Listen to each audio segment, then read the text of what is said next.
Tapi kalau soal eksistensi tadi, mempekerjakan mereka agar bisa terbuka begitu pandangannya. Tapi kalau seperti yang terjadi sekarang ini, misalnya seperti Pepi misalnya ya, itu dia sudah bekerja di sebuah tempat-tempat yang profesional begitu, pekerjaan profesional, bertemu dengan banyak orang, kemudian ya berinteraksi dengan orang-orang yang tidak hanya sealiran dengan dia, tidak seagama dengan dia. Tapi kenapa ini tetap bisa terjadi kira-kira? Nah, saya kira gitu, itu kan masa orang untuk menjadi Indonesia itu, untuk menjadi teroris itu sebetulnya potensinya besar. Karena orang menjadi teroris itu ada staircase-nya, ada langkah-langkahnya. Pertama adalah kekecewaan sosial.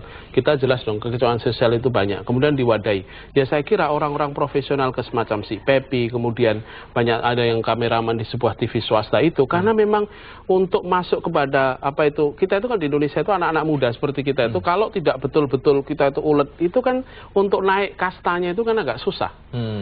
Nah, karena kemudian kesempatan itu kemudian terkungkung oleh misalnya tingkat korupsi yang sebegitu tingginya, terus kemudian pembangunan yang tidak merata, terus kemudian tidak memberikan ruang yang cukup kepada anak-anak muda itu untuk berkreasi. Itu ya saya kira juga mendorong orang. Dan yang paling penting lagi itu adalah faktor internet. Kalau memang betul misalnya si Pepi itu betul-betul itu terradikalisasi, kemudian menjadi seperti sekarang itu hanya dari internet, itu betul-betul ancaman yang luar biasa buat kita, bangsa kita hari karena ini. Tidak mungkin untuk karena nggak bisa di internet. Dan sebetulnya saya kira para ikhwan atau orang yang lebih memilih jalur kekerasan ini sadar. Misalnya kalau kita melihat di Mesir saja ya, Mesir itu Husni Mubarak itu sedemikian kuatnya, itu jamaah Islamiyah yang ada di Mesir itu untuk menghajar dengan kekuatan kekerasan itu nggak bisa. Itu dijatuhkan oleh Wael Al-Ghanim kan, dia kan Facebooknya. Terus kemudian di Tunisia itu bukan oleh gerakan garis keras, tetapi oleh penyanyi rap namanya El General gitu kan. Jadi artinya kalau misalnya kita memaksakan keinginan politik kita dengan kekerasan, itu susah untuk bisa diterima. Karena ada jalur-jalur lain. Karena kemudian kalau kita ingin mencapai tujuan tertentu harus berbagi gitu loh, dengan kesempatan yang lain gitu loh. Baik, sekarang saya ke Mas Ken. Mas Ken, kenapa sih nama NII ini masih terus berlangsung begitu ya, masih terus eksistensinya tuh masih terdengar terus? Kira-kira menurut Anda apakah memang organisasinya yang rapi dan underground yang solid begitu kuat, ataukah apa yang membuat ini bisa masih tetap subur?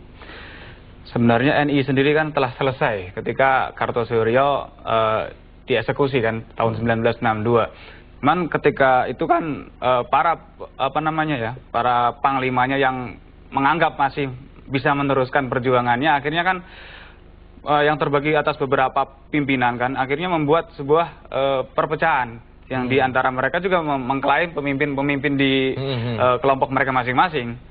Tapi terlepas dari semua itu kan ada yang motifnya karena memang ingin berjuang tapi nggak punya wadah, akhirnya membuat sebuah kelompok. Ada yang karena ditumpangi oleh sebuah kelompok politik, yang akhirnya yang menjadi korban adalah masyarakat gitu kan.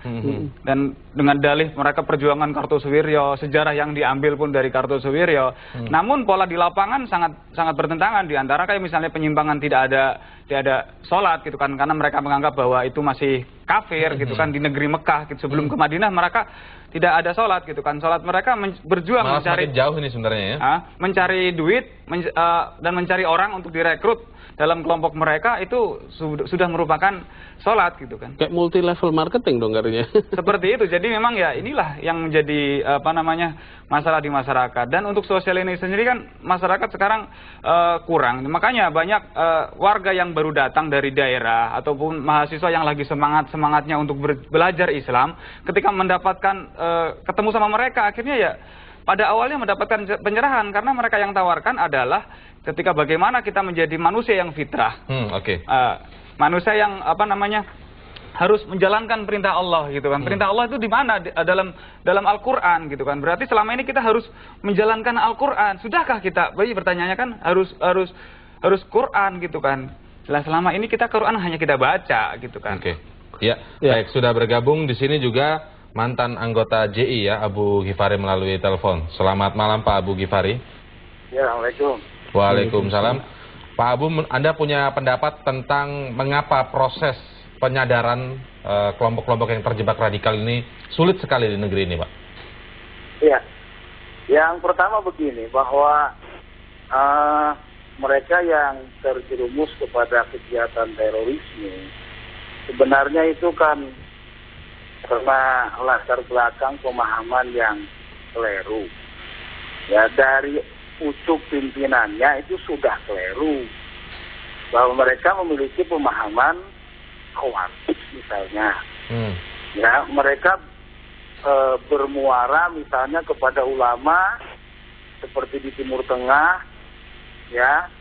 Yang apakah itu Abu Ayman Al-Zawahiri atau siapa itu, bukunya juga yang terbunuh di Yaman, ya, kemudian Usama bin Laden, itu semua mereka adalah memiliki pemahaman-pemahaman yang keliru.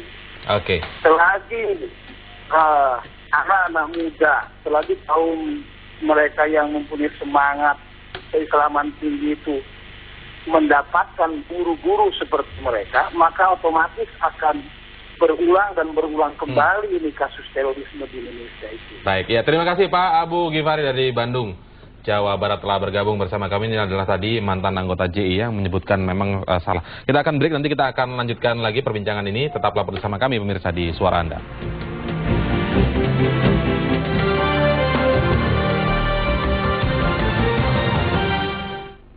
Airnya berapa banyak ya? Vitamin C-nya mana ya? Drink UC 1000 Vitamin.